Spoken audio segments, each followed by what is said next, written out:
Hello, this is Dr. Salvatore Vinciguerra, and in this video I'm going to be teaching you about the differences between ties and slurs. Here is an example of a tie. The definition of a tie is that it is a note that is on the same line or space as the one that it's connected to. And this is the marking for a tie. It can be above or below the note.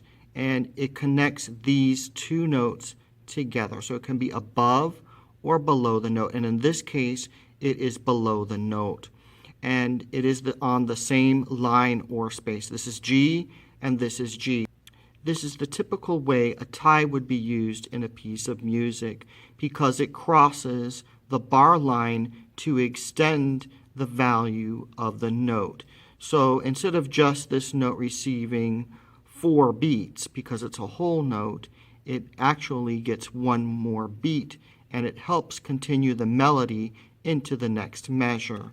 So it would sound like this: 1, 2, 3, 4, 5.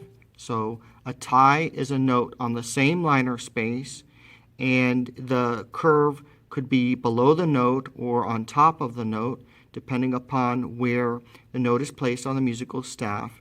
And it connects the notes. It adds the value of both of these notes together and extends their time value and puts them all together.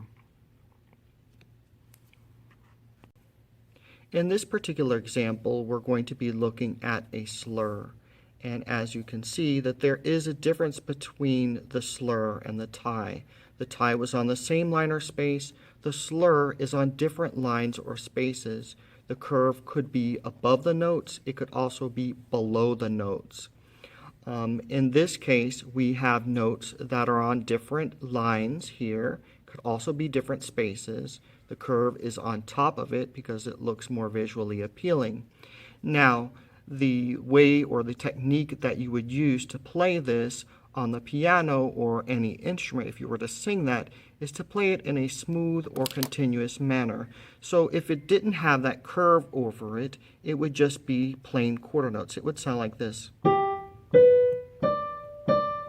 And then if you were to slur those notes the best that you could on the piano, you make them as smooth as you could. And that's the difference.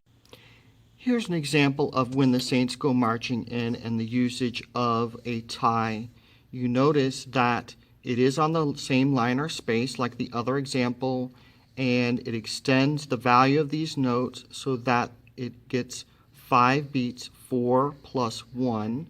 The curve is either below or on top of the two notes, and you have this pattern or chords happening underneath it to make something rhythmically happening while this note is being held out. So now I have my violin with me, and I'm going to be showing you notes that would be played separately or just regular quarter notes.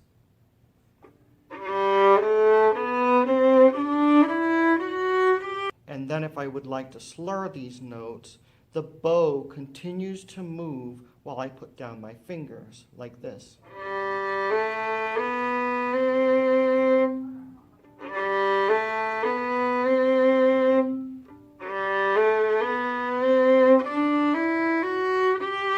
In order to play notes that are not slurred on the trumpet, I have to tongue every single note. And beginning trumpet students do play this way, where the notes are separated. So it sounds like this.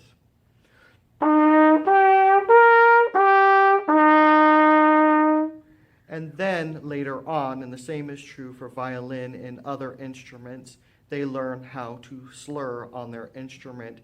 And on the trumpet, you keep the air flowing through the instrument. You tongue one time, and then you're just placing your fingers down while you're playing. So it sounds like this.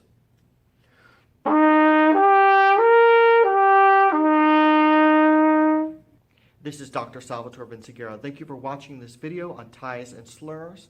Please look out for more videos on basic music theory and learning how to read and write music. If you like this video, please like it, subscribe to this channel, and have a great day. Thank you.